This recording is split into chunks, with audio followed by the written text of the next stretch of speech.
Good afternoon, ladies and gentlemen. This is the invisible Bill Clifford, President and CEO of the World Affairs Councils of America in Washington, D.C.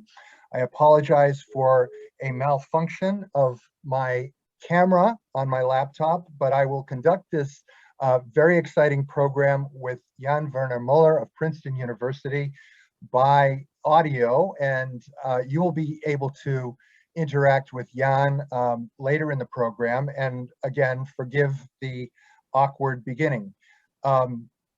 We are delighted at the World Affairs Councils of America to participate for the third consecutive year with Wunderbar Together, a program dedicated to promoting the robust relationship between Germany and the United States. We have begun this program in 2018 at our national conference, and each year we have brought virtual and in-person programs across the country to our councils to focus on Germany, transatlantic relations, and the current critical issues facing our democracies. We're delighted that we've received funding for this initiative from the German Federal Foreign Office, and our partners at the Goethe Institute are the chief implementers. But I also must thank the American Council on Germany, led by my friend and colleague Steve Sokol, as well as David Deissner, the managing director of Atlantik-Brücke, the Atlantic Bridge, for their partnership in Wunderbar Together 2021. Without them, we would not be able to bring you the next 4 programs, including today's, as well this week, as well as a series in mid-September, which will be focused on Germany's election in the German federal elections about 2 weeks before that takes place on September 26th. It's my great pleasure to welcome Jan-Werner Müller, professor of politics at Princeton University, who is also currently a fellow at the Berlin Institute of Advanced Study. His latest book, just out last week, is Democracy Rules from Farrar, Straus and Giroux. I can't wait to get into discussion with you, Jan, about this. I just want to mention also that his previous book was one of his previous books was extremely well timed also, What is Populism, which happened to be published in the fall of 2016, 3 months after the Brexit referendum and 2 months before the election of Donald Trump.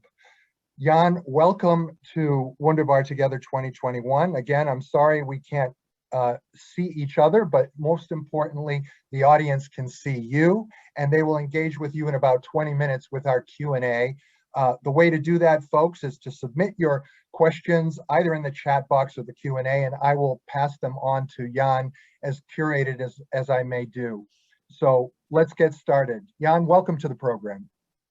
Thank you very much for having me. Thank you for the kind introduction, and in a sense also thanks for the inadvertent reminder that we're really here for the content of the debate and not for images. If anything visually interesting happens, usually means something has gone wrong. You know, a kid has walked into the room behind me, or something funny is going on that shouldn't really be part of this kind of program anyway. So let's just talk, and that's really what it's all about. Well, interestingly, Jan, this is also going to be carried on our Cover to Cover monthly author series channel. And that program started just by conference call. So in a way, we might be reverting to that, but I'm delighted for the power of video to present you. I'd like to open with a broad question. You know, January 6th seemed to be the culmination or the best exemplar of the fear that democracy in the United States has come to a real crossroads, that its very existence is in danger. And yet we've also seen great resilience in our institutions, at least at the beginning of in the immediate aftermath of that crisis. We had members of the grand old party, the Republican Party, making responsible comments about the threat to democracy and the source of it. But we've also seen this resilience play out even as the big lie continues to be perpetrated.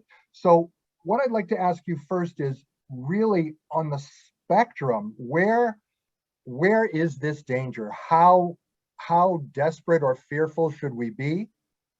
How do you assess it? So I think there's good news and bad news. Let me preface the details of these two sides with a more general remark. As you all know, there's been a lot of talk about a crisis of democracy for quite some time now. I mean, basically, we have at least 2 books a week that address this issue, but we aren't always terribly precise about what exactly we mean by crisis. Surely not every blip in, you know, surveys of support for democracy is necessarily a crisis. Surely not every policy challenge is necessarily a crisis. So I find attractive the proposition by our distinguished colleague in comparative politics, Adam Przeworski, who in a book about crisis of democracy pretty clearly says, look, you definitely know that you are at a crisis point if a democratic political system can no longer process conflict in some kind of peaceful or a more or less regular way. So if you find this an attractive kind of a definition of a real crisis, then yes, January 6th really was a crisis. I mean, it was averted in the end, but very clearly we were very close to precisely a moment when the losers of a political process are no longer willing to play by the established rules. And we can talk later on about why exactly that happened, what it has to do, not just with particular individuals, but also with particular institutions, such as the Republican Party.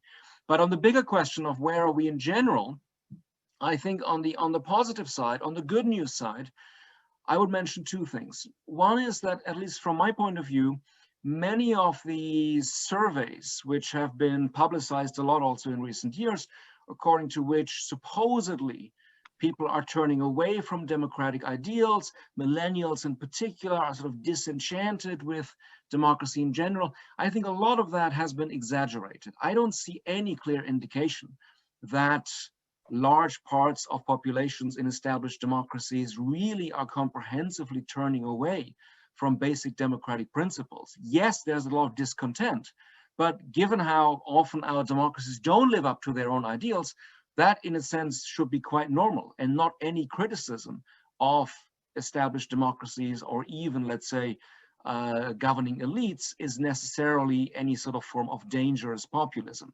So that's one thing. The other, I think, positive element that we see, or could see at least, I think it's not always recognized, is that while in some countries polarization has advanced very much and definitely contributes to endangering democracies, I think it's important to realize that this is an outcome of political processes. Especially in the US, things are sometimes presented as if polarization was somehow the inevitable, the quasi-natural result of cultural differences. I mean, you all know these sorts of columns which start off by saying, oh, the country is so divided, and there are supposedly bi-coastal liberal elites on the one hand, and Midwestern rural conservatives on the other, and of course they can't get along, and if only we could all come together, etc., etc. I mean, very cliched stuff that everybody knows. But many other countries have deep cultural differences, but they don't all come out as this kind of political polarization, which indeed, in a 2-party system with one party in many ways having left democratic ideals behind, amounts to a real danger. But my point is, because politics has created it, at least in theory, politics can also unmake it or remake it. How we do that, what strategies to adopt, is obviously a difficult question. We can talk about that later on. But the good news in general is that it's not fate that polarization is here now and supposedly there forever. On the negative side, if you allow me one more minute, I think one thing that hasn't always been appreciated enough as a danger is the fact that in many, many countries where, for shorthand, right-wing authoritarian populists govern, so think as just the most obvious examples, figures like Orban in Hungary, Erdogan in Turkey, Modi in India, Bolsonaro in Brazil, and the list goes on, as you all know. It's often been said that, okay, there must be a reason why the patterns of governance in these countries look so similar. And probably it's because, the underlying causes, be they economic, be they cultural, be they a mixture of the two, basically sort of indicate a much deeper structural problem. And we see these outcomes because democracies can't really cope with these underlying structural challenges. Again, of course, there are policy challenges. But my proposition to you would be that the similarities in governance style that we observe is not actually a result of the fact that the causes of the rise of these figures is always identical. It's not always identical. National context is still very different, and it's always worth, even if this might sound very pedantic, it's always worth sort of getting into the details of why an Erdogan, an Orban, or a Modi first could really amass the kind of power they have amassed. But the bad news in this regard is that a lot of these leaders are learning from each other, and that the similarities are not due to the fact that the causes, the macro causes, are always identical, but that basically one of them might come up with a facially neutral law that de facto serves to intimidate civil society, and others can take note and they can copy it, and they can sort of refine what I would even call the sort of right-wing populist authoritarian art of governance. That doesn't mean that these regimes are invincible. It doesn't mean that nothing can be done.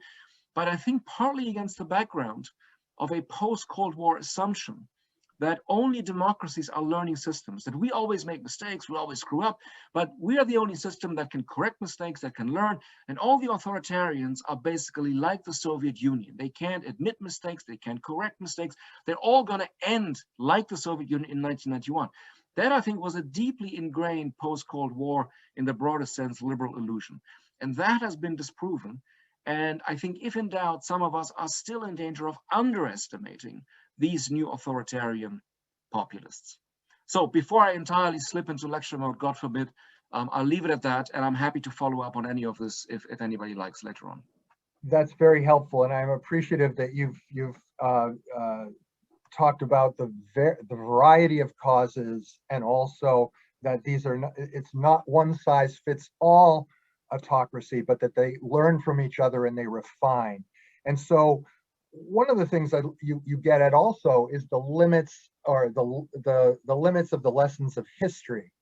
And you suggest that the popular authoritarianism we see today in Bolsonaro's Brazil, or Orban's Hungary, or Modi's India, or in Poland and elsewhere, these constitute a threat to democracy, but they are not signaling a necessarily a return of the 1930s fascism or Nazism. Why is that? I think the most important reason is that these leaders themselves try to learn from history. I think we sort of, for good reasons, I mean, especially, but not only in a country like Germany, it's an imperative to learn from history, and that's a very good thing. But we sort of tend to assume that only, in the broadest sense, liberal democratic people, or to put it even more bluntly, good people learn from history. But authoritarians can also learn from history. And my proposition here would be that at least some of the figures we've been talking about are very careful not to reproduce images which would remind especially international audiences too easily of 20th century style dictatorships or even mass atrocities.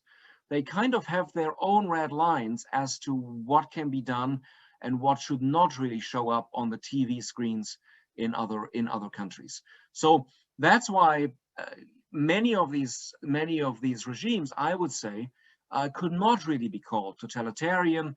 If anything, they are a kind of soft authoritarianism where there's always a margin, even for dissent. So, you can blog into your heart's content in Hungary and say all kinds of things about Orban, as long as the regime has a firm hold on local newspapers, on the main television channels, and so on. So the ambition is also not to sort of control every single aspect of life. The ambition is also not to comprehensively control the economy. If anything, it is sometimes to weaponize the economy against political enemies. So it certainly matters for them what happens, especially in the parts of the economy that are not exposed to the international economy. But again, it's very different from what we saw in the 1920s, in the 1930s. Having said that, maybe one quick addition. History, of course, still matters for these leaders also in another respect, because they all in one way or another tend to assert that they, and only they, represent what they often describe as the real people, the real nation, etc. And of course, they have to sort of tell a story about who these real people are and what this relation is. So it's not an accident that all of them do also pay an inordinate amount of attention to cultural institutions. It matters to them what's on the theater stage, of course, what's on television, what's in museums, and so on, because they want to tell the story about a particular symbolic construction of the real people that is always going to be grounded in history. So history, in a sense, is also a site of battle when it comes to this new conflict between democracy and autocracies. But at the same time, it's important that there are all kinds of other techniques which they deploy, which, if anything, are precisely not a repetition of what one would find in a 20th century context. You know, one of the things that's interesting is I want to get to Germany, and we have some questions coming in about the relationship of the United States and Germany, and also what's happening within Germany as we move past the 16 years of Angela Merkel's rule. The UK is extremely interesting here. And because you mentioned the lip service that populists pay, what we saw ahead of the G7 summit was President Biden and Prime Minister Boris Johnson advocating for a new Atlantic Charter. And so here we have someone whose mission is to restore democracy and another person who campaigned on Brexit and has populist tendencies, if you will, uniting in this idea that we need to defend the values of liberal democracy. What has happened in the UK? Why are we at this juncture? And how do you see that? How do you see that as a mechanism for combating the tide of authoritarianism in the world today? So, at the risk of sounding very pedantic, I would distinguish two different issues. So, at least for me, populism is a particular kind of strategy. It involves claiming a monopoly of representing the real people. It involves delegitimating your political rivals. It also, in the case of right-wing populism, amounts to saying that certain parts of the population don't truly belong to the real people. But it's not about particular policy positions. So if you tell me what you think about the Euro crisis or what you generally think about immigration policies, from within my framework, I could not say you are or you aren't a populist. So what this means is also that you can adopt some of these strategies, and certainly, as you said, Boris Johnson is somebody who has initially flirted with these strategies and is increasingly committing to them, but it doesn't mean that he has to have identical policy positions to, let's say, Bolsonaro or Erdogan or anybody of that ilk. And of course, clever populist leaders will also make sure that, especially on the international stage, they're fairly pragmatic. So precisely because populism isn't some kind of overarching ideology in the way that Stephen Bannon always tried to argue that, oh, this is some sort of combination of nationalism and, pro-working class policy positions and so on. Precisely because it isn't actually a sort of full-fledged ideology, it's also not important for these people to say, oh, the whole world should ideally follow my sort of intellectual lead in one form or another. So it's sort of, again, it's good news that Johnson can sort of still talk that kind of talk. It's bad news, as you all know, that at this point he's also experimenting with tactics of voter suppression that have clearly been imported from the United States, that, like in the US, have no real grounds in terms of any empirical evidence about actual voter fraud anywhere in the UK. But it's a kind of, again, a sort of, populist authoritarian technique that is more subtle, that works on the ground, that doesn't come with, a great sort of ideological superstructure or program to justify it more generally. So the overall pedantic point is it's really important to look closely at what these individuals are doing, how these different national contexts are evolving, and especially, again, how one could possibly copy from another. I want to ask you to draw from some of the work in Democracy Rules, your new book, and with respect to answering the question from Howard Pollock Milgate, who asks, could you contrast the condition of democracy in Germany and the United States? Is the apparent greater stability of the democratic system in the former merely an illusion, or are there structural elements which make Germany's democracy more resilient? Well, I'm glad that I now have 5 hours to tentatively answer this very simple question. I'll limit myself to this. Clearly, it would be too simplistic to say that, oh, if only you had the following political structures, or if you had, maybe somewhat different conditions in political culture, then we could be sure that a democracy is more resilient.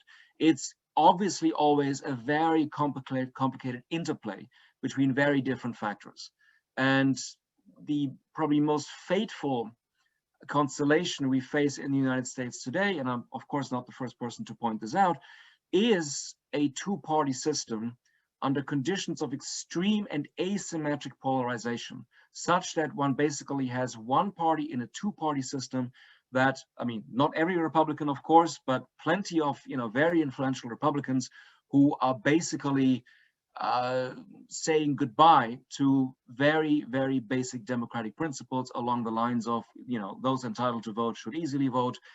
If you lose at the election, if you lose an election, you concede, and so on. That's something that obviously, nobody planned quite this way. It's a very contingent outcome in many ways.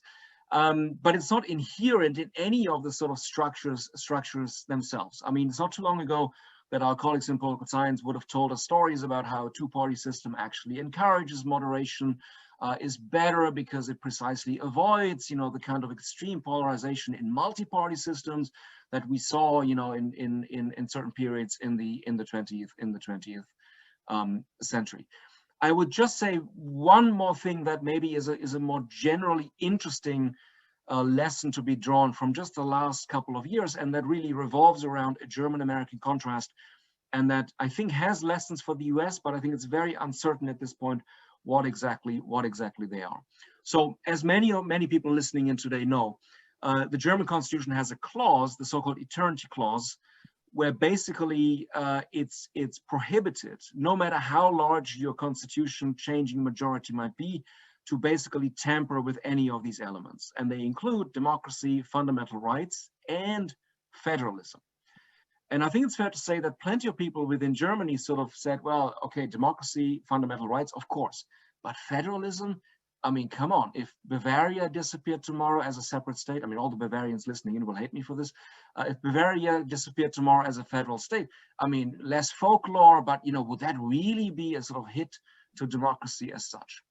Now think about the US in early 2017, when President Trump basically didn't really have to worry all that much about what was happening in Congress, didn't have to worry all that much about what he already declared, the opposition, the media, the enemy of the people. Millions of people could march against his so-called Muslim travel ban, could also ignore that. Basically, it seemed like, okay, he can more or less at this point potentially do whatever he wants. Courts might eventually come in, but that would also take time. One of the important lessons, I think, was that if California says we're just not going to implement something, we're just not going to play along with something, that is a real form of resistance under such circumstances. So federalism, decentralization of power really matter. It was, I think, a certain lesson for the American left, because for the American left, of course, federalism had always been seen as something potentially very regressive. Federalism, states' rights, etc., that shielded, really awful racist practices from intervention by the federal government. All of a sudden, the whole thing turns around, and you realize that, when the chips are down, decentralization of power might really be very important. I'm partly belaboring this point because, of course, we have an ongoing discussion whether it might be a good idea or not to somehow centralize the administration of elections more. You might, on the one hand, say, look, a democracy that depends on the decision of maybe one person in Michigan late at night, or that basically is hanging by the thread depending on what Brad Raffensperger decides or doesn't decide, that's not really a good position to be in. And plus, this is such a chaotic, decentralized process, maybe it'd be better to centralize it. To which a reasonable objection is to say, but look, in all these other countries where right-wing populist authoritarians have taken over, it's been shown that it's probably a bad thing to have too many centralized institutions. So just to stick with one country we talked about before, Hungary is a very centralized country. Once they captured the court, the presidency, etc., it was very difficult to really sort of build up more of a resistance to these authoritarian practices. So I know I'm not really answering the question. I hope it was interesting anyway. And if anything, that's the kind of question I would want to leave you with, because I think it's a genuinely difficult one, how one sort of draws the right lessons about the correct level of centralization that maximally protects a democracy. Staying with the comparative, what's going on in the US and what's happening in Germany, one of the, you had two really acute observations, I thought, when you were talking about fake democracy and real democracy. And one of these observations dealt with the question, do citizens really crave a strong authoritarian figure? And the other one was your observation about double secession. What's happening amongst the most privileged segment of society, and what happens with lower income voters who, after many years, kind of opt out of participating. Can you talk about these dynamics with respect to both the United States and Germany, and perhaps even also elsewhere in Europe? What I was trying to highlight is that in many democracies, actually, we see in the last 30, 40 years or so, a kind of strange double movement where certain elites do not really depend on the rest of the citizenry anymore. I mean, of course, on a day-to-day level, they will depend on, the police actually more or less works, the roads more or less work, and so on. But in certain more fundamental ways, they don't need their fellow citizens as workers. They don't need their fellow citizens as soldiers, because we no longer have large conscript armies. And in a certain way, these elites, to some degree, can separate literally, if when they have their third home in New Zealand that is supposedly apocalypse proof, but of course especially also in terms of tax and tax avoidance, which thankfully President Biden seems to at last be addressing in a somewhat more serious way. At the same time, at the bottom of the income scale, so to speak, we've seen a very clear trend that many citizens have simply checked out of the political system. It's sometimes said that, one of the major trends today is that people who used to vote for social democratic parties have now turned to xenophobic, more or less far-right populist parties. To some degree, that's true, but the fact is that actually most of these kinds of voters no longer participate at all. So it's not like, they always were dreaming of, if only we had a sort of racist far-right party, that would be much preferable to social democracy. Absolutely not. A lot of these voters basically seem to feel there's absolutely nothing on offer for us at all. And in a sense, it's not a surprising conclusion if you think about the fact that leaders like Clinton, Blair, and Schroeder de facto implemented what for shorthand you may as well call neoliberal policies. So this, I think, is an indication that a certain kind of social contract that was important for functioning democracies is kind of fraying at the edges.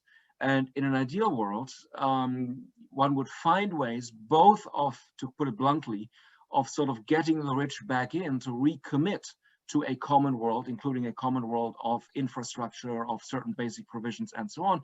And at the same time, give those who've basically checked out at the bottom end of the income spectrum reasons to participate again, to feel that there's something at stake for them. This might sound very idealistic, but there are recent examples of, and actually on very different parts of the political spectrum, of strategists who found ways to re-engage citizens who had checked out. I mean, not everybody might like this example, but whatever else you think about Dominic Cummings, I mean, he was able to find voters in the UK who hadn't voted in a long time and who came back and said, yeah, I'm now convinced that Brexit is the answer to my problems.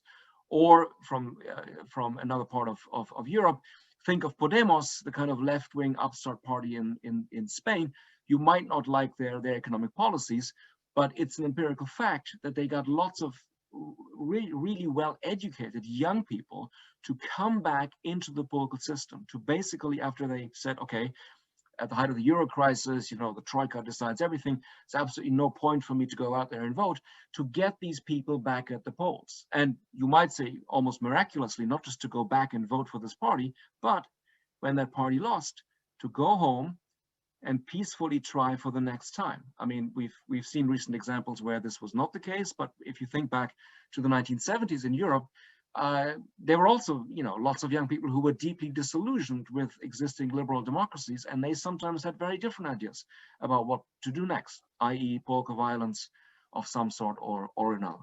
So it's obviously a very difficult thing to engage in, but from the point of view of what could actually increase the health and quality of our democracies, this would be very much at the top of my agenda. Excellent. We're talking with Jan-Werner Müller, who is Roger William Strauss Professor of Social Sciences at Princeton University. His new book is Democracy Rules. It gets at representation, governance, disobedience, why democracy losing is good, and this notion of the institutionalized uncertainty. In fact, the subtext of his cover page is liberty, equality, uncertainty. Jan, I'm going to turn it over to my colleagues in 1 minute for the rest of the half an hour. I will be asking questions on their behalf, but a final one for me. Could you get into the notion of the importance of institutionalized uncertainty and the loyal opposition?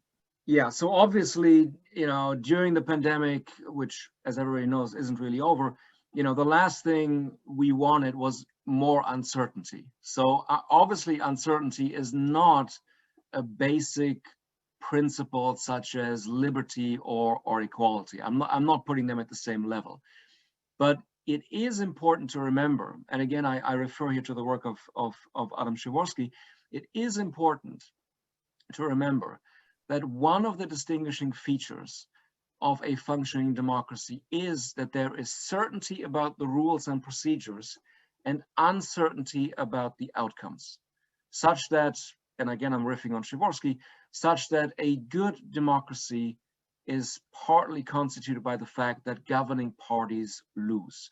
This is very basic. I mean, this should really not surprise anybody. You might say this is even civics 101. But if we think about the number of actors on the global scene today who try to convince us that their countries are really still democracies because of this, that, and the other, and then when it comes to the crucial question, but is a turnover of power really possible in your country anymore, it's very clear that they can't really in good faith say that it is. And conversely, it also, I think, points to the importance of democracy as an ongoing project with a particular kind of rhythm, where you have, in a sense, at a certain point, a certain outcome of an election. People know what's what, but they also always are going to have the chance to come back, and minorities can become majorities again. And that's one reason why, at least ideally, an opposition will be an opposition that is against the government, but loyal to the system.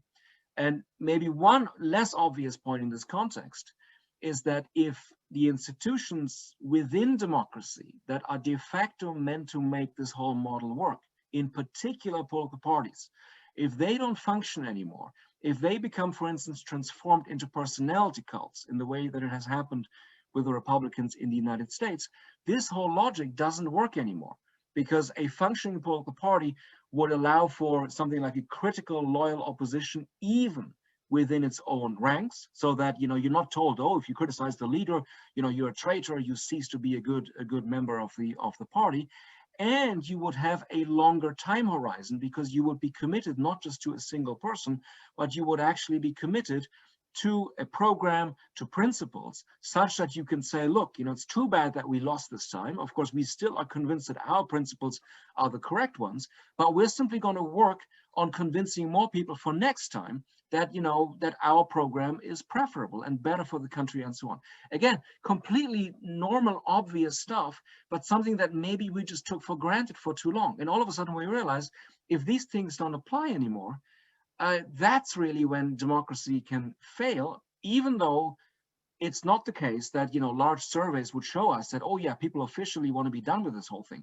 It's because the individual institutions start to fail and people no longer sort of see the logic of institutionalized uncertainty combined with the long-term promise of, yes, you will be winners again one day, you can implement your program one day, that basically we get into the kind of difficulties we face today.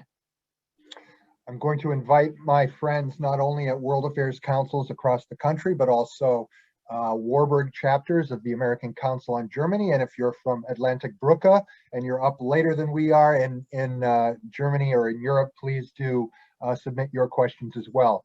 This one comes from Klaus Prompers. His is the decisive question in his perspective. When Angela Merkel will visit President Biden on Thursday, will we find that Biden ultimately is the exception, or will Trump be the exception in US democracy? Well, I can tell you what I hope for, and I can tell you what, from my point of view, is an empirically plausible answer to a question which I think at this point, speaking of uncertainty, none of us can really, I think, conclusively answer in good faith. The one thing is that Trump was certainly not the complete exception as he was sometimes presented. This idea that, okay, there was a Republican Party that was, very reasonable and responsible, this sort of ship that was sailing calmly on the seas of politics, and then this pirate appears out of nowhere and sort of hijacks the ship and sort of steers it into the waters of right-wing authoritarian populism. That image, with all due respect, always seemed to me highly misleading, given that in many ways, not always, again, I'm not generalizing about all Republicans, but in many ways the party was ready for him, because if you think back to just the most obvious figure in this context, if you think back to somebody like Newt Gingrich, the way he encouraged his fellow Republicans to talk about Democrats as traitors and as posing a danger to the nation, the way that he basically made polarization the political business model, the way he also crafted what some of our colleagues, I think, rightly call a sort of plutocratic populism, where sort of relentless culture war is combined with highly conservative economic policies, which actually in many ways are very unpopular even with Republican voters, but from which one basically constantly has to distract attention by talking about, cancel children's books, Dr. Seuss, critical race theory, you name it. This was all there before, and this will not all disappear overnight.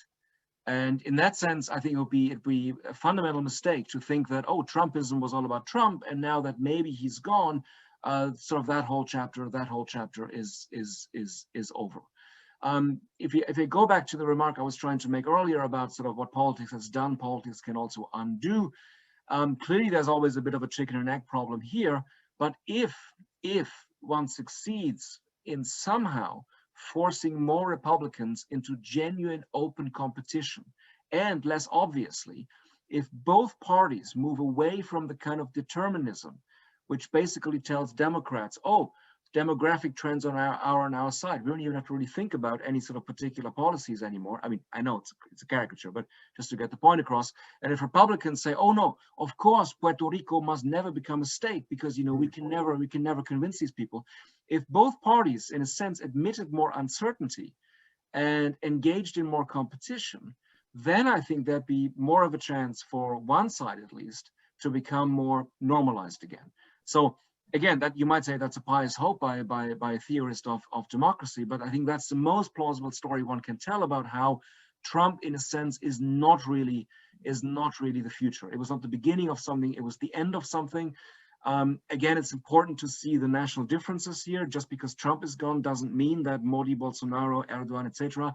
will also necessarily lose.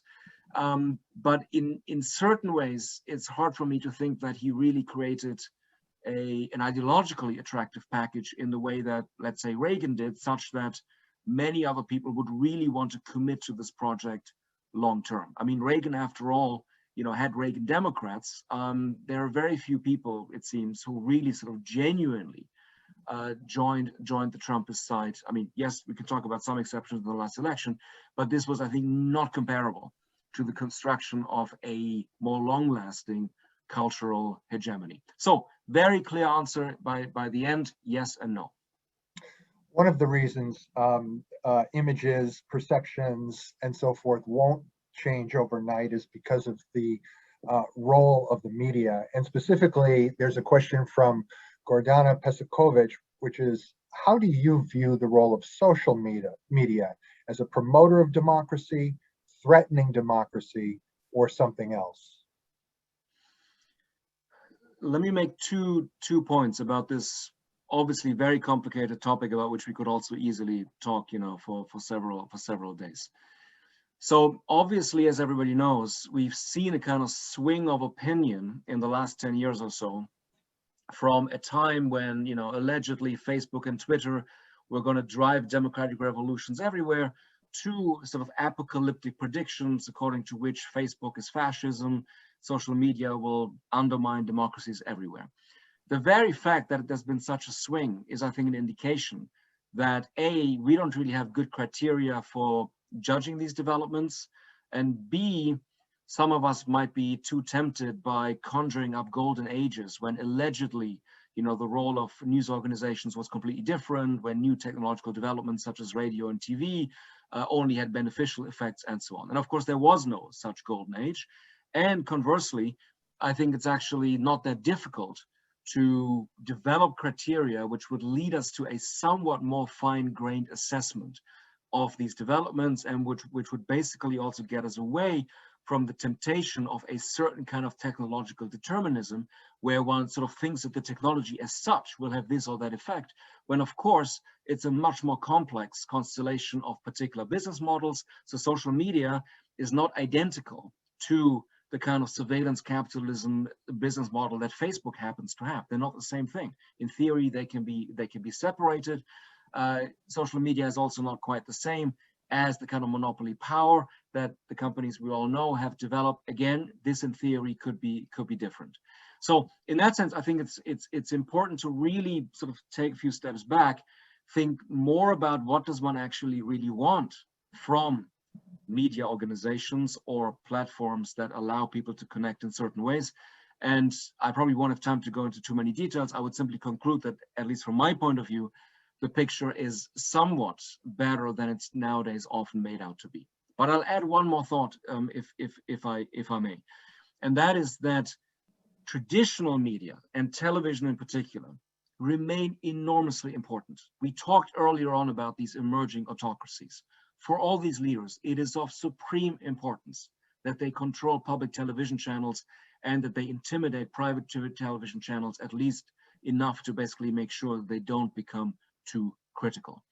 And if you have a quiet moment, I would urge you to look at a really fantastically helpful piece of social science, a book that was written by our colleagues around Yochai Benkler at Harvard, that revisited the 2016 presidential election in the US and sort of tried to basically answer the question that many of us had, which is, okay, no matter how much you hated Hillary Clinton, how could you possibly believe that there is a pizzeria in Washington, D.C., where there's underground a pedophilia ring, et cetera, et cetera.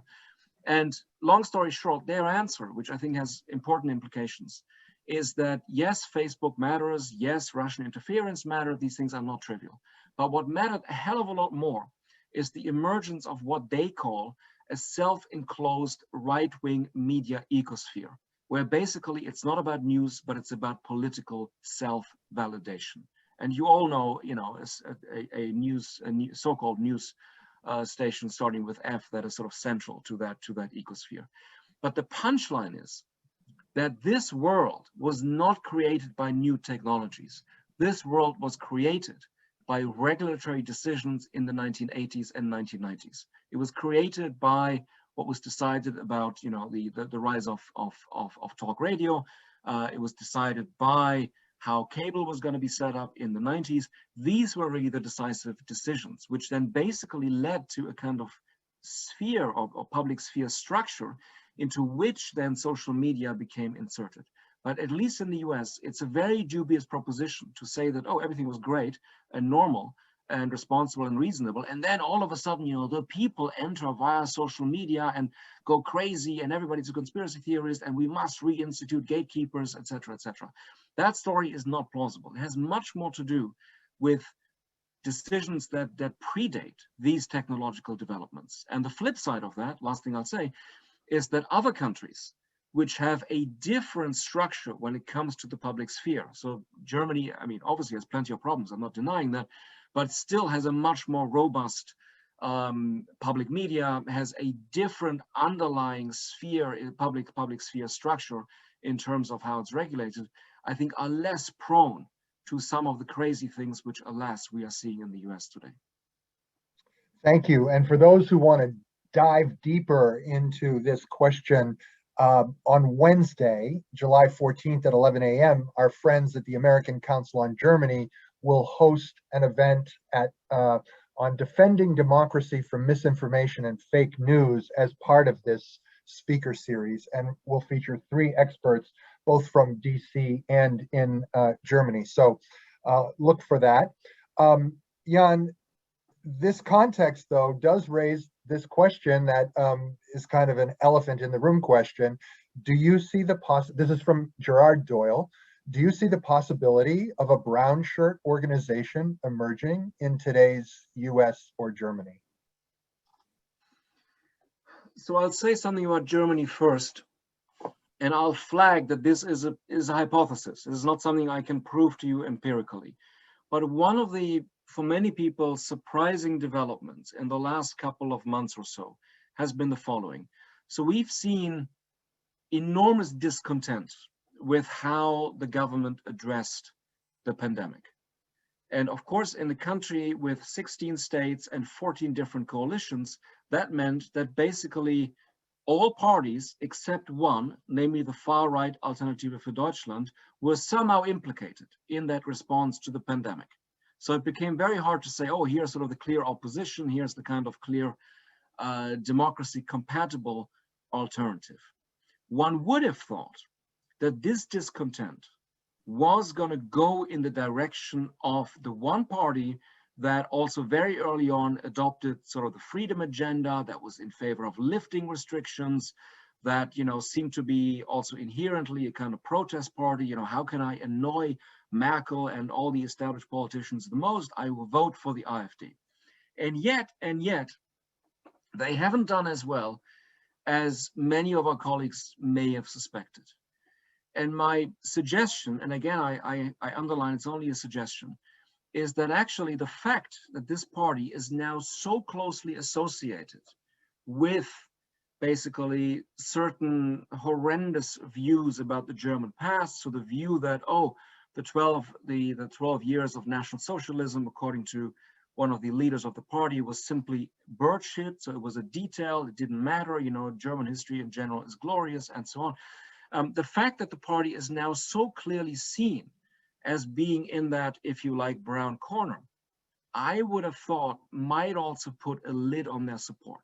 There are plenty of people who, you know, are very angry about how things were mismanaged in the last couple of months, but who see themselves as, you know, good Democrats, good bourgeois people, that they don't want to be associated with anything that smacks of, you know, associations with anything like brown shirts, a particular view of the German past that can amount to a certain form of denialism and so on.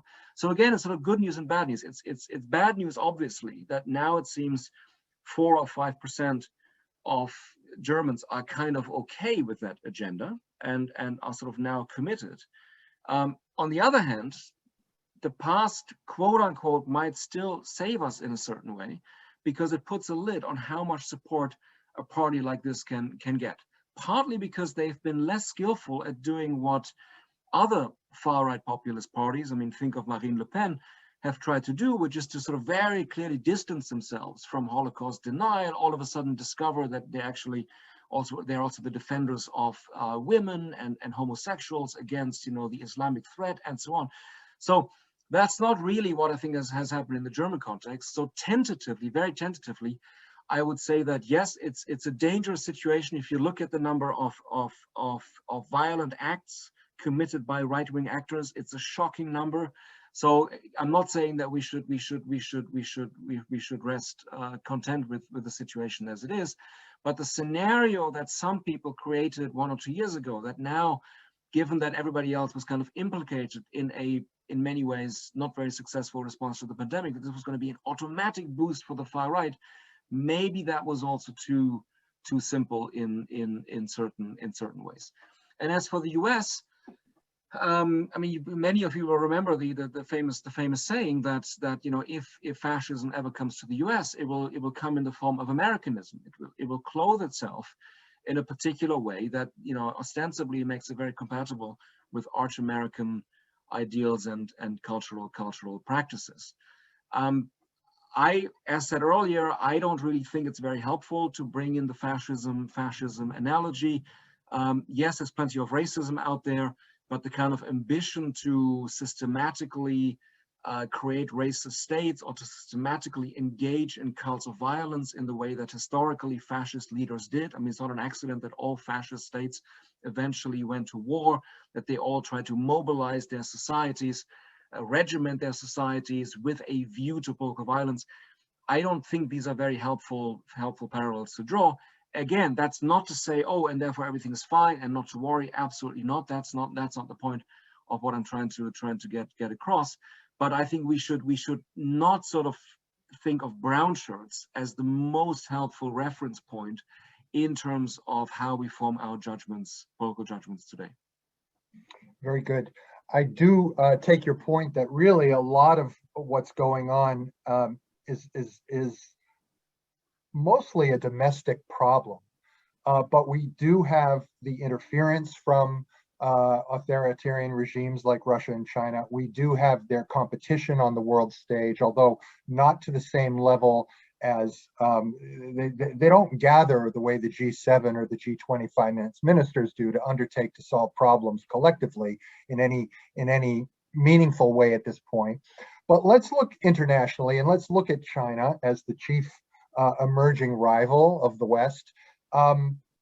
Mary Voigt asks the question, how can democracy be recovered and strengthened in Hong Kong amid peaceful, profitable IPO mania there now? And I want to link this to another question from Stephen Davis, where he mentions part of the appeal of authoritarians is human nature, that there are many who find living under absolute rule attractive and there's no room for question or doubt, that authoritarians can't establish rule without willing subjects. But I would say China very much introduced a national security law, and there are democratic protesters who are having a lot of difficulty exercising their rights or their former rights. How do you view the competition from China?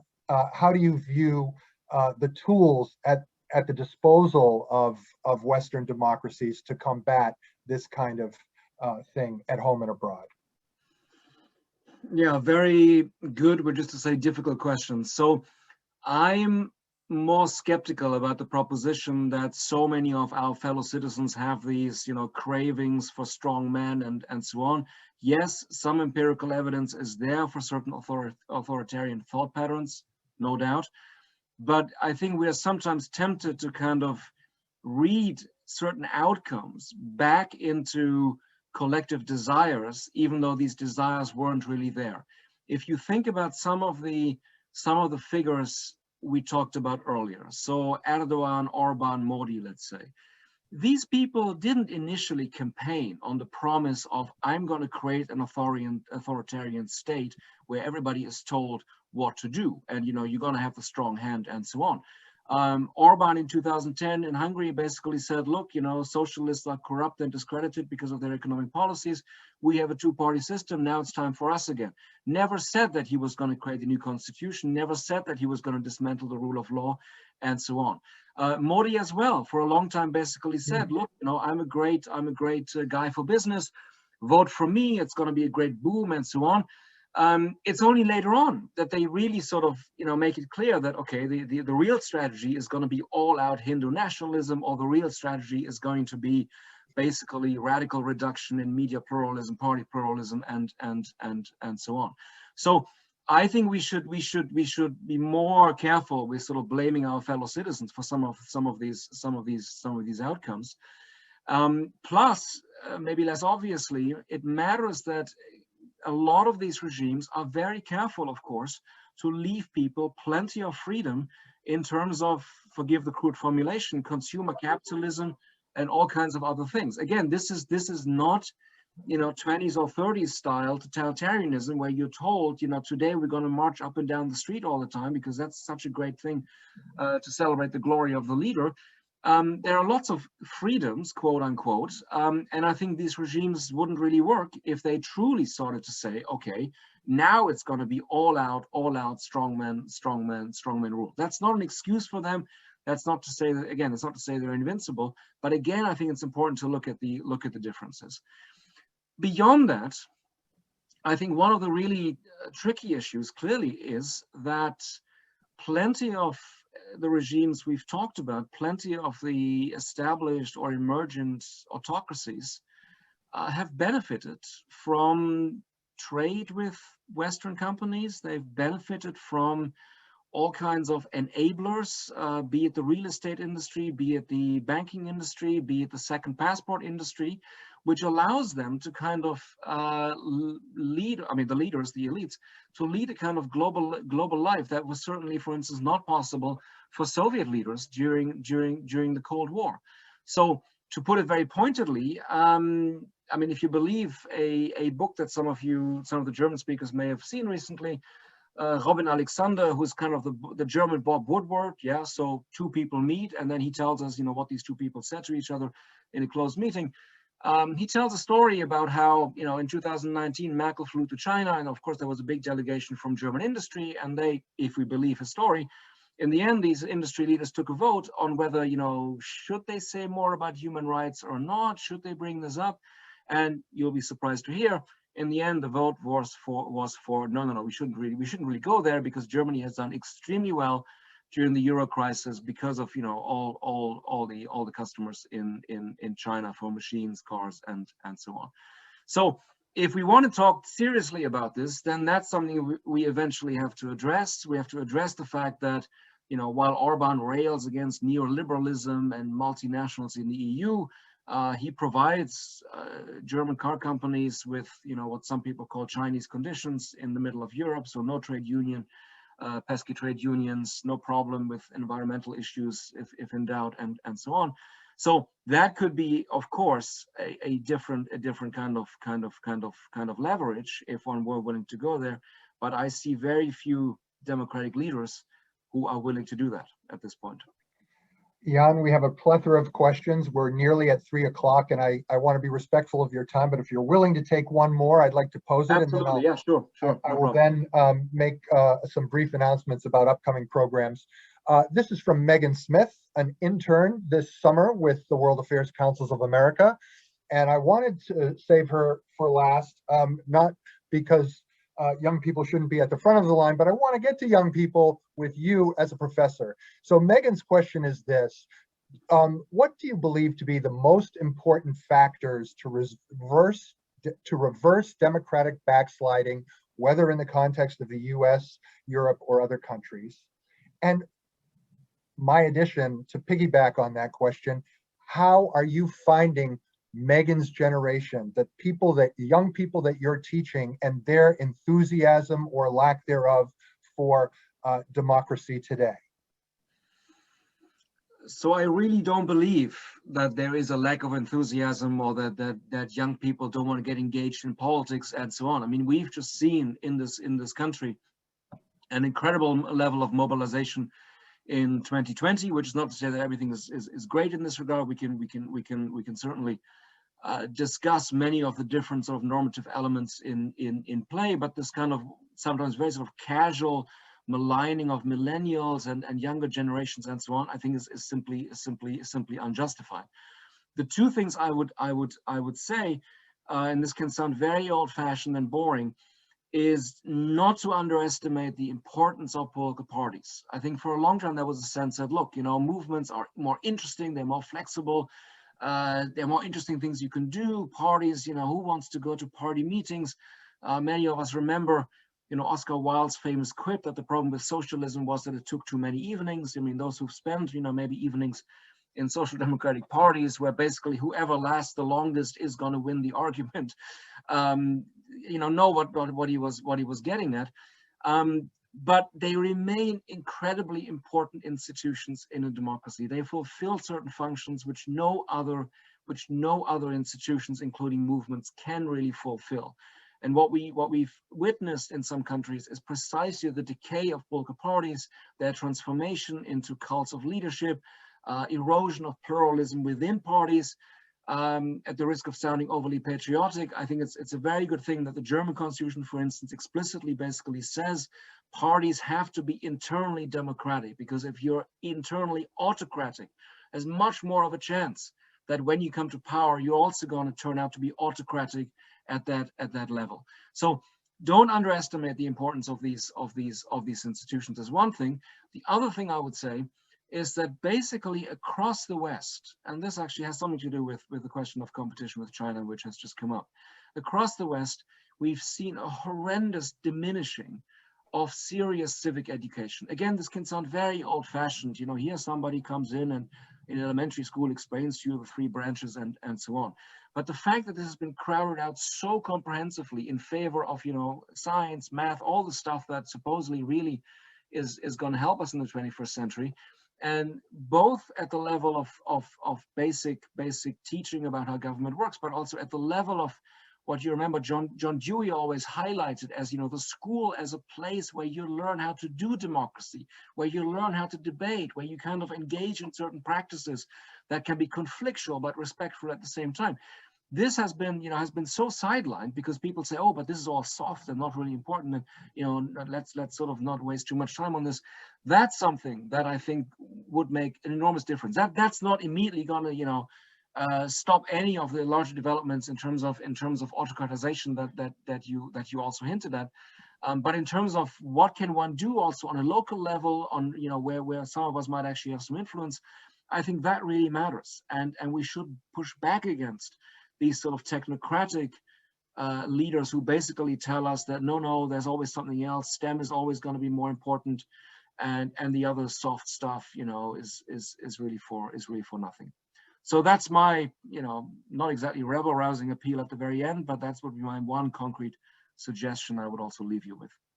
Well, the Coda to Democracy Rules by Jan-Werner Müller is hopeful, not necessarily optimistic. You'll have to purchase the book to find out what he means by that distinction, but he defends it like all the points he's made tonight with aplomb and insight. And Jan, first of all, I want to thank you for being with us in this kickoff event to the Wunderbar Together USA 2021 virtual speaker series. I apologize that I couldn't also show my necktie and blazer and glasses and appear with you, but we got the better action with you. And I want to say thanks also again to Steve Sokol at the American Council on Germany, David Deissner, the head of Atlantik-Brücke. He will be speaking tomorrow morning, 11 a.m.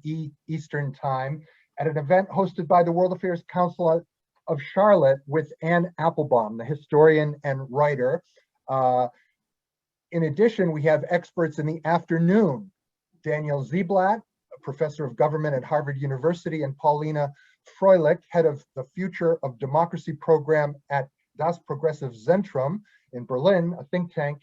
We will join them at 2 p.m. Eastern time. So 2 events, 4 experts. And Jan, again, thank you. You've set us going on some very important conversations yet to dive deeper into.